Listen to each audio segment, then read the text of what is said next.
All I could remember the morning I got missing was missing the school bus.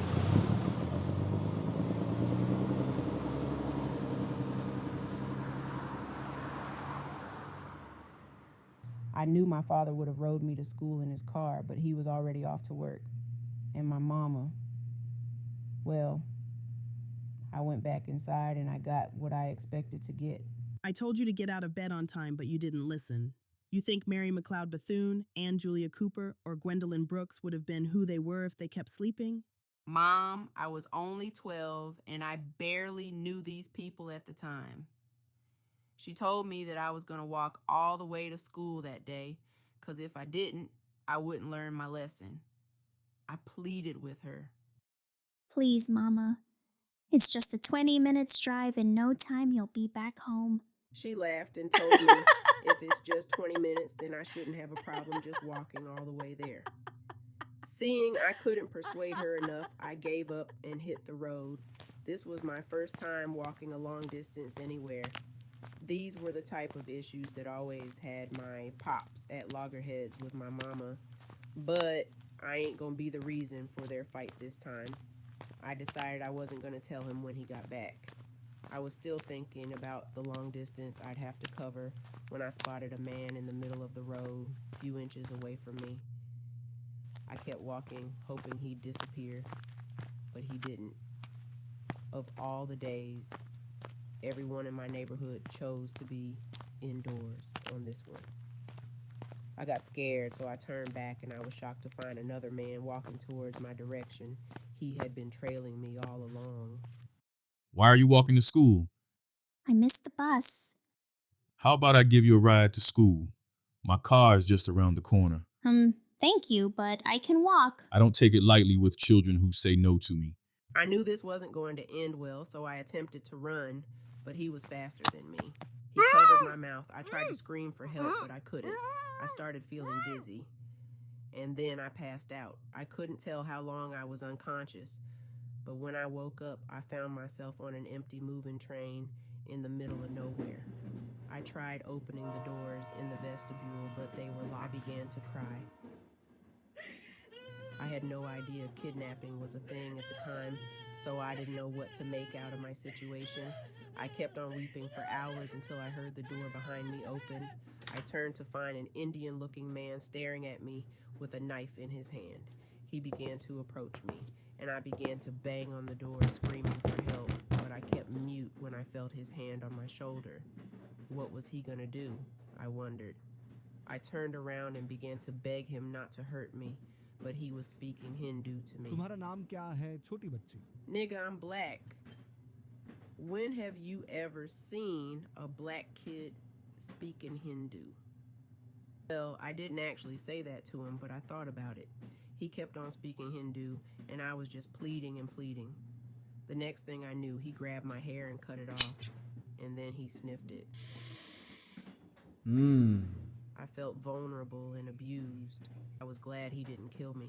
Right now, I wish he did, because if I knew what was going to happen to me later on, I would have taken the knife from him and killed myself. The train stopped and we both got out. I realized everybody in the train station was Indian. I looked by the sides of the train and I saw other Indian men in front of each vestibule. They all were with girls my age. Some were white and others were black.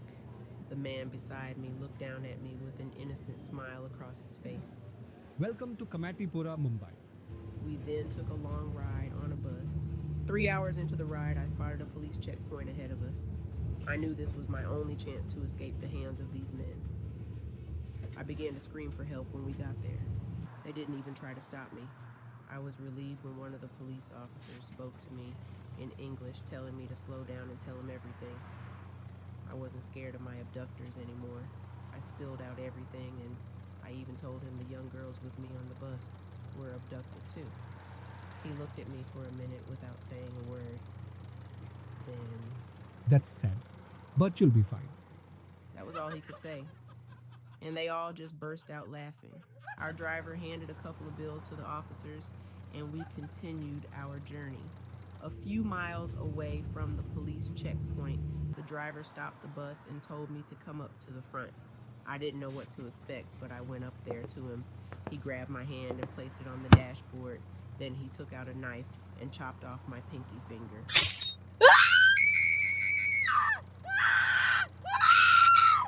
Remember, I was only 12.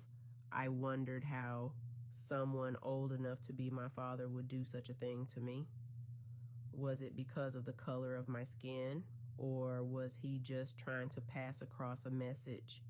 He didn't say anything to me or the other girls, but we all got the memo quite clear. If we snitch on them, we face the consequences. I was left to bleed for hours until we got to an apartment complex in the middle of the night. The street was filled with young girls from my age upwards. They were from different races, and I could tell they were all meant to be sex workers. They took us into the complex, and there they had a mini clinic where I received treatment to ease the pain I was feeling. And then I joined the others in a room that looked like a photo studio. The girls were all in their underwear. I didn't wait for anybody to tell me before I took off my clothes too. We each stood by a wall with a card given to us that carried our names, age, and race. We each got snapped, and that was how we went into their system, and our journey began properly. From that very night, men would come in and pay to lay with us. For some reason, I got more men coming my way than any of the other girls, and I later realized that these men preferred younger girls who had fresh blood. I began to think back home to my parents and how worried they'd be. I wondered if my mama was regretting not driving me to school. I wondered if I was ever going to find my way back home. But I'm never going to find out, because I'm writing this from a prison cell, and in a few hours, I'll be executed for unaliving a prominent government official.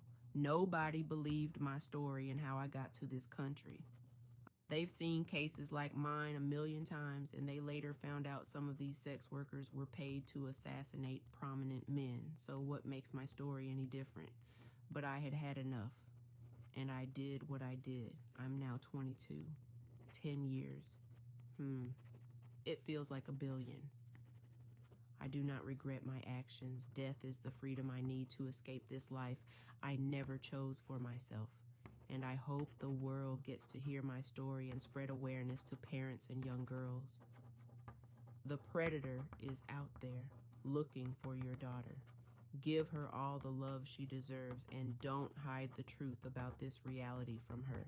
Many more girls will end up like me if we fail to play our roles as guardians. Take care and protect the girls.